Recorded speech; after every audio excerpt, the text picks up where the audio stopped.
hi lo pi ka sa ni ai noi lu salin ko su nga a hung thi a ti san long chun ka chon si da so thing ta o ti san lu kan varia long chu chon si so ko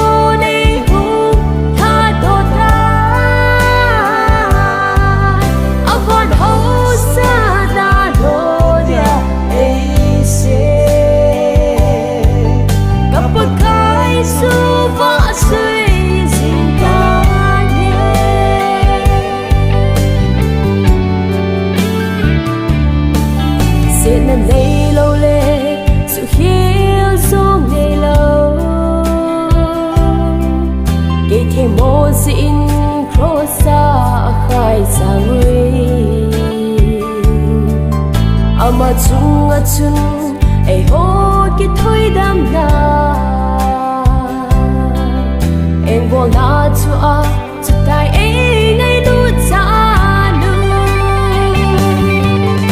o thi san lu kan varia dong chu chọn se so ko nei hu tha do ta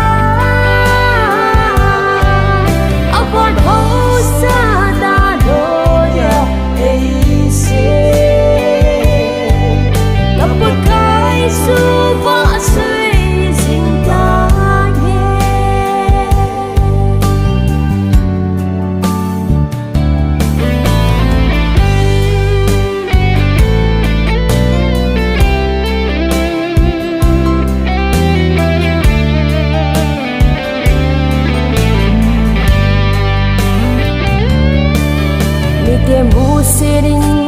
cha mi chom bang